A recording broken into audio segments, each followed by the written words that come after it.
A very good morning to all of you. I hope all of you are healthy and safe at your homes. And today we will learn about safe handling and storage of water. This is chapter 9 of your science book. Yes, all of we know that water plays an important role in our life. There are so many uses of water in our daily routine, like in cooking, cleaning, watering the plants, bathing. In all these household works, we use water. But what is the most important role of water in our life? सबसे जरूरी काम क्या है जिसके लिए water जरूरी है? Water is used for drinking. पानी हमारे पीने के काम आता है. हम पानी के बगैर जिंदा नहीं रह सकते. So most important use of water is drinking. We have already learned about a balanced diet and its importance. हमने पहले भी बैलेंस डाइट के बारे में पढ़ा हुआ है. And what is a balance diet?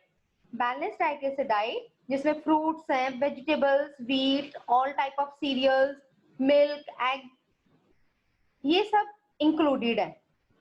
And most important of all, इसमें वाटर भी इंक्लूडेड है. कोई भी खाना जब हम खाते हैं, प्रॉपरली उसको डाइजेस्ट करने के लिए, उसको एब्जॉर्ब करने के लिए वाटर की भी उतनी ही इंपॉर्टेंस है. Our body also needs water for its proper functioning. जिस तरह से हमारी बॉडी को ग्रो करने के लिए बैलेंस डाइट की जरूरत है, उसी तरह से हमारी बॉडी को प्रॉपरली काम करने के लिए वाटर की भी जरूरत है. It needs water for digestion of food. हमारी बॉडी को वाटर चाहिए ताकि जो खाना हम खाते हैं उसको अच्छी तरह से पचा सके. Now what is digestion? Breakdown of food into simpler form is called digestion. हम जो खाना खाते हैं उसको simple and soluble form में convert करना, this process is called digestion. और हमारी बॉडी में जब digestion होती है, for that water is very important.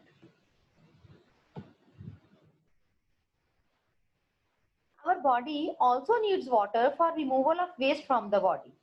और जब हम खाने को डाइजेस्ट करते हैं, जब हमारी बॉडी में खाना डाइजेस्ट हो जाता है, बॉडी एनर्जी को एब्जॉर्ब करती है, then there is presence of some waste in our body.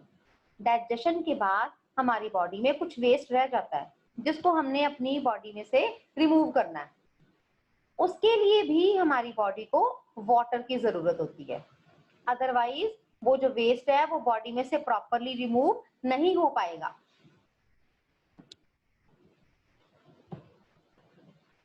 तो वाटर की इतनी इंपॉर्टेंस है हमारी बॉडी के लिए. So we need to drink about 8 to 10 glasses of water every day.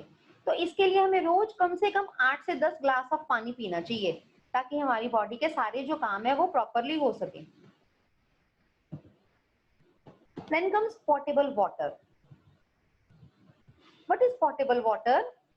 Water which is fit and clean and that is fit for drinking is called potable water. वो पानी जो साफ है और जो हमारे पीने के लिए ठीक है, that is called potable water. अब जैसे हमने जब भी पानी पीना है तो हम ये देखेंगे कि पानी कहीं गंदा तो नहीं है, इसका कलर तो नहीं चेंज हुआ, इसमें कुछ गिरा तो नहीं हुआ, इसमें से कोई स्मेल तो नहीं आ रही. ये सब देखकर ही हम पानी पीते हैं. अगर कुछ ऐसा हो तो फिर हम उस पानी को कहते हैं कि हमने नहीं पीना.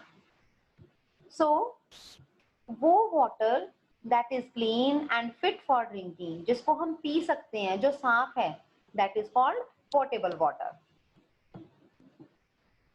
At some places, people use groundwater drawn from wells, ponds or hand pumps and river water for drinking. क्या होता है, कुछ जगहों के ऊपर लोग जो है पानी पीने के लिए जो उन्होंने यूज करना ना, वो या तो कुएं में से ले लेते हैं या फिर पॉन्ड्स में से ले लेते हैं.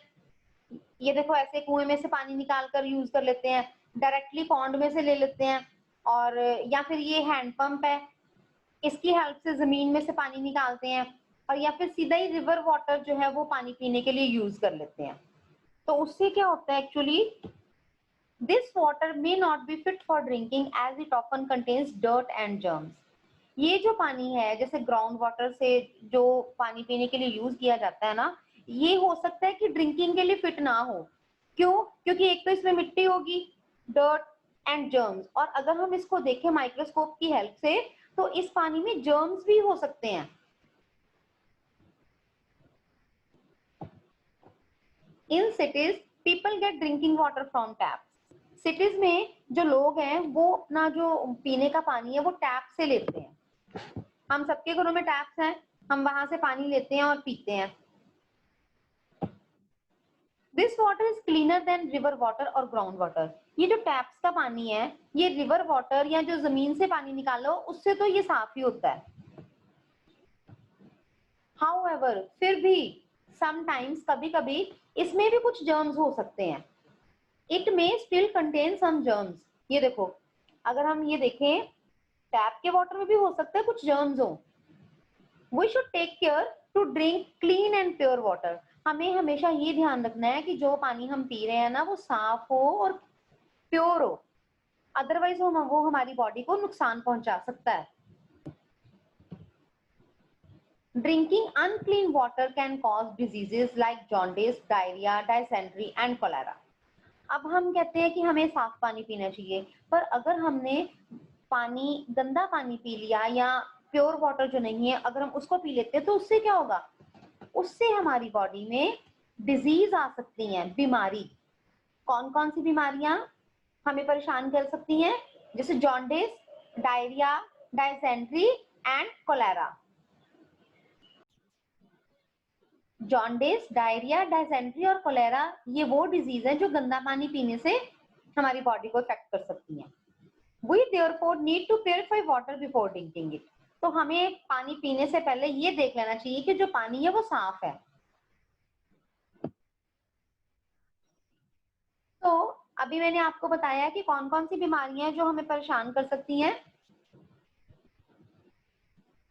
J for jaundice, D for diarrhea, D for dysentery and C for cholera.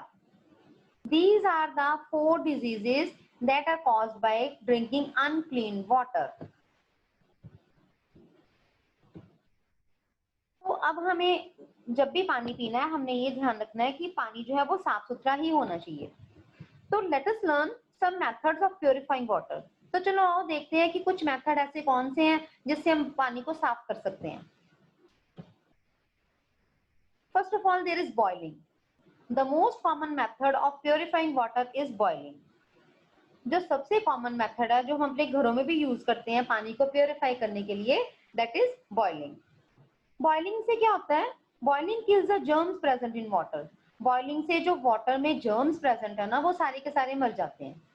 आपने देखा होगा घर में जो छोटे बच्चे होते हैं उनकी बॉटल्स को भी बॉईल किया जाता है ताकि वो जर्म फ्री हो जाए, और जो डॉक्टर्स हैं वो अपने जो सर्जिकल इक्विपमेंट्स हैं उनको भी वो बॉईल करते हैं ताकि वो भी जर्म फ्री हो जाए। बॉइलिंग से जो जर्म्स है वो मर जाते हैं। Then comes filtration. We can filter water through a clean thin cloth. हम एक कपड़े की हेल्प से भी पानी को फिल्टर कर सकते हैं। अगर हम एक पतला और साफ कपड़ा लें और उसमें अगर हम गंदा पानी डालें तो क्या होगा, जो साफ पानी है वो नीचे चला जाएगा और जो मिट्टी है या और कोई अगर इसमें पानी में कुछ और है तो वो इस कपड़े के ऊपर रह जाएगा, और नीचे जो हमारा गिलास है या टम्बलर है उसमें हमें थोड़ा सा साफ पानी मिल जाएगा। We can also use a traditional filter containing sand and gravel. ये देखो, ये ना एक पुराने जमाने में इस तरह के फिल्टर भी यूज होते थे। हम इसको भी यूज करके जो पानी है वो साफ कर सकते हैं। देखो इसमें क्या है, इसमें रेत है, ग्रेवल है, मोटी रेत है, थोड़ी और बारीक रेत है, और ग्रेवल क्या है, छोटे छोटे पत्थर के टुकड़े। इस तरह से इनकी लेयर्स एक पॉट में डाल के अगर हम ऊपर से यहाँ पर से गंदा पानी इसमें डालते हैं तो धीरे धीरे वो जो गंदा पानी है ना धीरे धीरे इन लेयर्स में से नीचे आता आता यहाँ तक आते आते वो साफ पानी हो जाता है। और उसकी वो जो मिट्टी वगैरह है ना वो सब यहीं पर रह जाती है, और हमें जो लास्ट में पानी मिलता है that is filtered and clean water.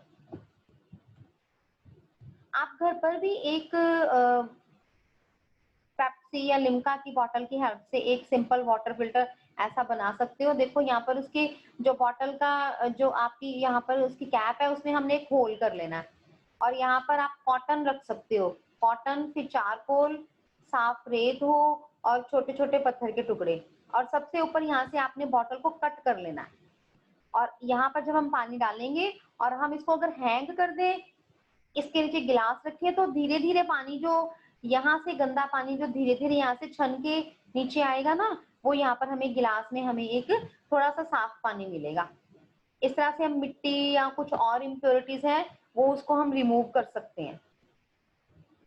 आप भी कोशिश करना ये सिंपल वाटर फिल्टर अपने घर पर बनाने की। तो इस तरह से हमने वाटर को फिल्टर किया। तो filtration removes dust and other suspended particles from water. However, this method does not remove germs.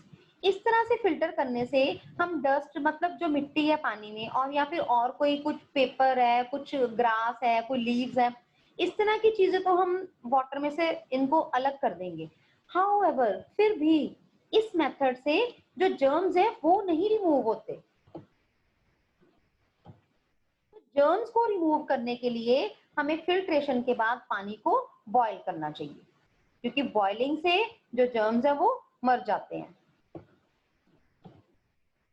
Nowadays, many types of modern filters are available. आजकल तो कितनी तरह के मॉडर्न फिल्टर्स हैं वो अवेलेबल है, जैसे जिनका हम अपनी किचन में भी यूज करते हैं। These filters not only remove the dust and other suspended particles from water, but also remove germs. In filter में से डस्ट और जो दूसरे सस्पेंडेड पार्टिकल्स मतलब और जो कुछ एक्स्ट्रा उसमें है मिट्टी या कुछ भी, और जैसे कोई ग्रास है, लीव्स है, पेपर है, ये सब चीजें तो वो रिमूव करते ही हैं। इन इन वाटर फिल्टर में से जर्म्स भी रिमूव हो जाते हैं। इन वाटर फिल्टर्स का जो वाटर है उसमें जर्म्स नहीं होते, हमें इस फिल्टर्ड वाटर को बॉयल नहीं करना पड़ता। Water filter by such filters can be directly use for drinking. इस तरह के जो वाटर फिल्टर है उनमें से हम सीधा ही पानी लेके उसको पी लेते हैं, बॉयल करने की या कोई और मेथड यूज करने की जरूरत नहीं है, क्योंकि इन वाटर फिल्टर्स में डर्ट भी रिमूव हो जाती है और जर्म्स भी रिमूव हो जाते हैं। Next comes chlorination. अगला मेथड है क्लोरीनेशन। इसमें हम ना वाटर में कुछ केमिकल्स डालते हैं और उस केमिकल का नाम है chlorine. Filtered water can also be purified by adding a correct small amount of chlorine in it. ये देखो, ये हमारे पास मान लो फिल्टर वाटर है जो हमने छान लिया हुआ है, तो उसमें हम कुछ थोड़ी सी छोटे से अमाउंट की क्लोरीन डालेंगे। क्लोरीन एक केमिकल है जिससे कि जो जर्म्स है वो खत्म हो जाते हैं। तो अगर हम फिल्टर वाटर में थोड़ी सी क्लोरीन डाल दें तो उससे भी जर्म्स मर जाते हैं, और वो जो वाटर है वो पानी पीने के लिए ठीक हो जाता है। या वैसे भी उसको यूज करने के लिए अगर हम उसको हम यूज कर सकते हैं उसके जर्म्स को खत्म करके। अब जैसे आप देख सकते हो, जैसे स्विमिंग पूल्स है, उसको कितने ही लोग यूज करते हैं, तो वो उसमें जर्म्स आ जाते हैं, तो थोड़े दिनों के बाद उसमें क्या करते हैं, उसको वो सारे के सारे पानी को दोबारा बाहर निकाल कर भरने की बजाय वो उसमें क्लोरीन डाल देते हैं और उसको थोड़ी देर के लिए छोड़ देते हैं। ऐसा करने से जो जितने भी जर्म्स है ना पानी के, वो सारे मर जाते हैं और वो सेम पानी ही दोबारा से यूज हो जाता है।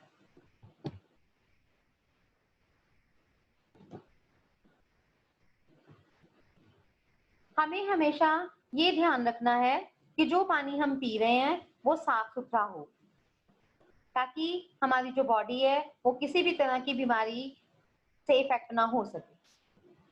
आई होप ये जो चैप्टर है जितना मैंने आज तक आपको करवाया, all this is clear to you. On the basis of this video, now this is an assignment you have to do on your science notebook. This is, there are questions that are based on the concept we have learnt in the video. So try to understand and do it on your notebook. Thank you.